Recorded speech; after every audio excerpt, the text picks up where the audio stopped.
महाभारत में भगवान शिव से पार्वती जी प्रश्न करते जाते हैं कि आदमी अंधा क्यों होता है, तो उसके पाप का लकवा क्यों मार जाता है, उसकी बुद्धि क्यों खराब हो जाती है, उसका अंग ये क्यों विहीन।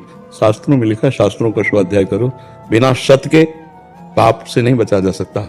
असत चिंतन, असत भोग वासना, तो हमारा चिंतन पाप, हमारी क्रिया पाप, हमारा बोलना, हमारा देखना सब पाप में हो सकता है। सबसे बचना है तो भगवान के नाम का स्मरण करता जाए, तो बुद्धि रूपी सारथी को ठीक रास्ते में नाम भगवान चलाएंगे। पर अगर ये जानकारी करनी कि किस पाप का क्या फल होता है, तो महाभारत ले लीजिए, और उसमें देवाधिदेव महादेव पार्वती संवाद है, जिसमें बहुत बड़ा प्रसंग है। सब में कौन सा पाप करने का क्या फल होता है, भ्रूण हत्या, गर्भ हत्या, इनका सबका क्या दंड मिलता है, सब लिखा हुआ है। तो उसको पढ़ लीजिए। अंदर सच्चिदानंद भगवान सबके बैठे हुए हैं, और वो सबको प्रेरणा करते हैं, गलत है, फंस जाओगे, इसका दंड होगा।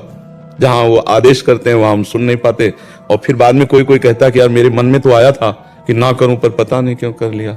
ऐसा नहीं, वो भगवान अंदर जलन देते हैं, अंदर आपको रोकते हैं, पर आप नहीं रुकते हैं, कर बैठते हैं, वो पाप होता है। तो अगर अपने धर्म का ज्ञान करना है तो वेदो नित्य मधीयताम, रोज शास्त्रों का स्वाध्याय करो, और एकांते सुखमाश्यताम, एकांत में बैठकर भगवत चिंतन करो। क्षुद्र व्याधि चिकित्सताम, पवित्र अन्न के द्वारा प्राणों का पोषण करो, तो अभी भगवान के मार्ग के पथिक बन जाओगे। पाप का कोई सवाल ही नहीं उठता। जो उठे हैं, हमसे हुए हैं, वो भगवान कृपा करके नष्ट कर देंगे। और मनुष्य शरीर बना ही दो से है, पाप और पुण्य से। तो सबके जीवन में दो घटनाएं घटती हैं, विपत्ति संपत्ति, सुख और दुख। इसी से मुक्त होने के लिए अध्यात्म है संपूर्ण विपत्तियों का नाश, संपूर्ण दुख का नाश, एकमात्र आनंद ही आनंद। ईश्वर अंश जीव अविनाशी, चेतन अमल, सहज सुख राशि। सुख राशि सहज, सहज में सुख। जिस सुख को जान लेने पर समाधि लग जाती है।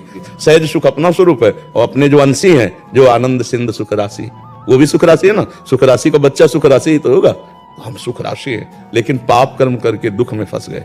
अवश्य में वो भोक्तव्यम कृतम कर्म शुभाशुभम।